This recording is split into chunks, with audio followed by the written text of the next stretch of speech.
Welcome to the deep dive. So when you think about leadership failure, I bet your mind goes straight to the big stuff. Oh, yeah. The massive, scandalous implosions. Exactly, the frauds that make headlines. We train ourselves to look for those huge, catastrophic events. Right. But today we're going to be digging into something far quieter and, frankly, far more dangerous to your long-term influence. You're talking about the silent bankruptcy of leadership. That's the phrase. And there's a key tension here we really have to get our heads around right from the start. Yeah. In the professional world, failure is often forgiven. I mean, it shows you took a risk, you learned something. But compromise, that is almost never forgiven. Because it's not a mistake, it's a surrender. It's a surrender, exactly. Yeah. And our mission in this deep dive is to trace that path of surrender. We want to understand how these tiny, seemingly harmless concessions, Those just this once moments. yes, how they plant a seed of erosion that just dissolves credibility and culture and trust over time. It's why ethical resilience isn't a luxury anymore. It's a core strategic advantage. Okay, so let's unpack this quiet erosion because, like you said, it doesn't start with some epic scandal. It starts in the shadows. What are the very first signs? Well, you won't see it on a spreadsheet, that's for sure. It starts with an overlooked email, maybe, or a quiet nod to something you know in your gut isn't quite right. A decision made just for expediency that you immediately kind of feel a little sick about. That's it. And the project moves on, the metrics look good, no one bats an eye. But for you, the leader, you've just worn down a little piece of your own ethical resistance. And I think the reason this is so common now is just the pressure. We're in this modern pressure cooker. It rewards speed and optics and performance above all else. And that environment makes the ethical shortcut just so tempting. You start hearing that little voice in your head going, Everyone's doing it. it must be standard operating procedure. Yeah. And that normalization is just deadly. Leaders end up trading their long-term real authority for short-term approval. And you can't get away with that trade anymore, can you? Yeah. I mean, it's not private. Not at all. Every little decision, every compromise, it leaves a digital and emotional footprint. The cost is immediate, it's reputational, and it becomes toxic to your team culture. And we get so good at dressing it up in fancy language. I know I've done it. You say something like strategic flexibility. When you really mean, I bent the rules. Exactly. Or political realism when what you mean is, I didn't want to have that fight. That is the language of justification. Yeah. And we have to be so aware of that shift, what we call just being practical. Well, the sources we're looking at call them the silent assassins of credibility. Silent assassins. I like that. They don't blow up the building. No, they just chip away at the foundation, grain by grain, until one day the whole thing cracks and everyone acts surprised. Which really leads us into the psychology of it all. How do we let this happen? Because like you said, it's not one big leap. It's a slow, rationalized slide. How does the mind trick itself? This is where things get really fascinating. There are two key cognitive mechanisms that help us down that slide. The first one is called ethical fading. Ethical fading. Okay, what's that? It's where the ethical parts of a decision just slowly get removed from view. We start to shift our focus completely onto the pragmatic concerns. So things like, will we hit our numbers this quarter, or will this secure the next round of funding? Exactly.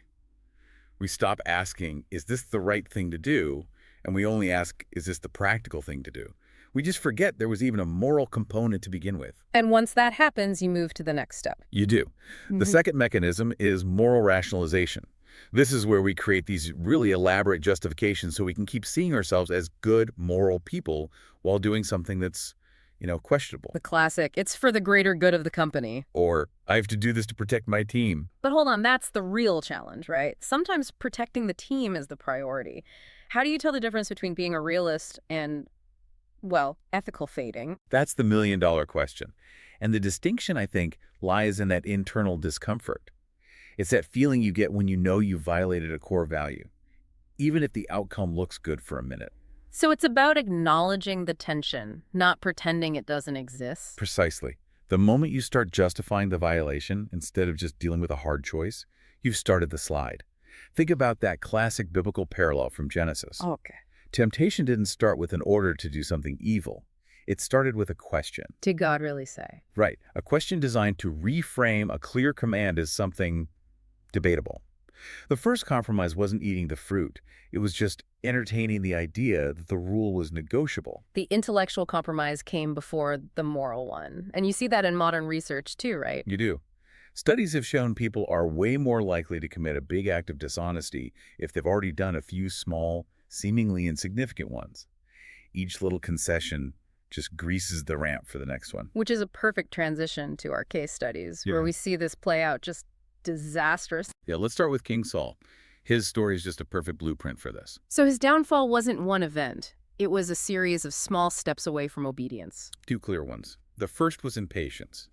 At Gilgal, he was told very clearly, wait 7 days for the prophet Samuel to come and offer the sacrifices before battle. But the clock was ticking.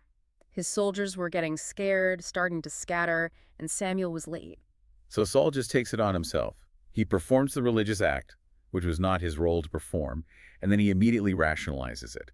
He says, I forced myself because of the circumstances. He blamed everything outside of himself. The beginning of the end. And the second step. Partial obedience. He was told to completely destroy the Amalekites. Everything. But he spared their king, and he kept the best of their livestock. And when he was confronted, he tried to sound pious, right? He claimed he saved the animals to sacrifice them to God. Exactly. And that's when he gets that crushing rebuke. To obey is better than sacrifice. Oh.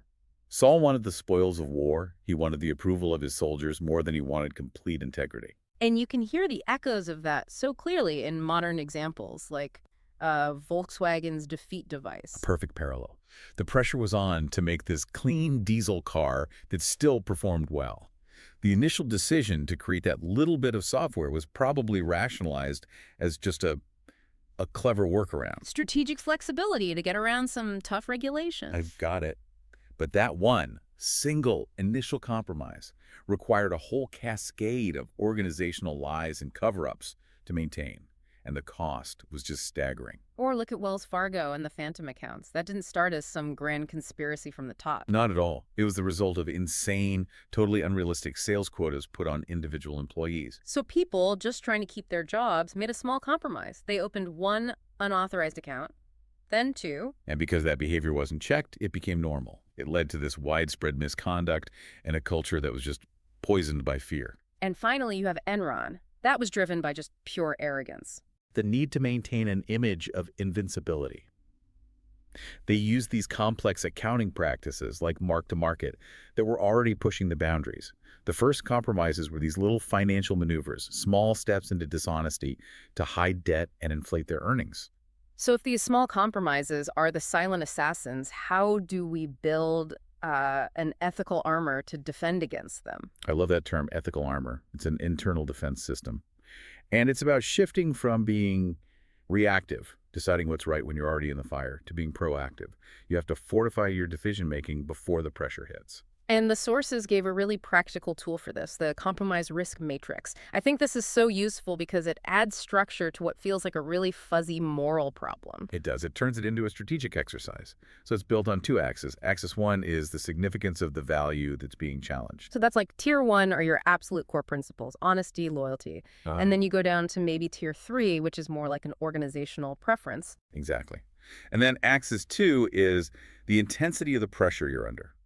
Is it financial pressure, time pressure, relational pressure, where you're afraid to disappoint someone? And the idea is to map it out. You map it out. So let's say you're tempted to mislead a client about a project's status. That's a tier one value, honesty. And you're under severe time and financial pressure. Well, that immediately lands in the high-risk quadrant. Which is your signal to stop, to get counsel, to not just make a decision on the fly. Right. You default to a boundary you've already decided on instead of trying to invent a justification in the moment. But the tools only work if the culture supports it.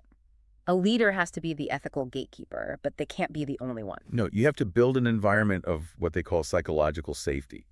Your people have to feel safe enough to raise their hand and say, hey, this metric doesn't feel right, or that compromise felt a little too big. And they have to be able to do that without fearing for their job. And you have to celebrate that integrity, even if it costs you a short-term win. There's one more piece of this armor that often gets overlooked, and that's the power of no, just saying no. It is so critical. There's an old saying, fatigue makes cowards of us all. And it's true. A leader who is constantly exhausted is so much more likely to compromise because they just don't have the internal margin to resist. So setting boundaries and getting rest isn't soft. It's a critical act of ethical self-preservation. It is rigorous, absolutely. Okay, so as we start to wrap this up, We have to admit that we all fail, we all mess up, but the material draws this really crucial contrast in how we handle that failure. It does. It contrasts the paths of two figures, Judas Iscariot and the Apostle Peter. So Judas felt intense remorse. He felt the pain of his failure, but his response was self-destruction. He couldn't handle it. He couldn't. But then you have Peter. He committed an equally profound betrayal, denying his leader 3 times. Yet he ran toward restoration, toward forgiveness. And his failure didn't disqualify him. In a strange way, his healed heart and that new humility is what uniquely qualified him to lead afterward. That's right. The leader who finds that restoration, they walk forward with what you could call the scar of grace. They lead with a much deeper humility, a deeper compassion. They recognize that leadership is a gift you steward, not a right you claim by being perfect. It's the awareness, not the absence of failure, that protects you. And that brings us to our final provocative thought for you to carry with you from this deep dive. Ask yourself this. What small, quiet compromises are you making right now that might be dulling your ability to recognize when that internal moral sensitivity has quietly departed? Keep that sensitivity sharp. Thanks for joining us for this deep dive into the silent assassins of credibility. Until next time, keep digging deeper.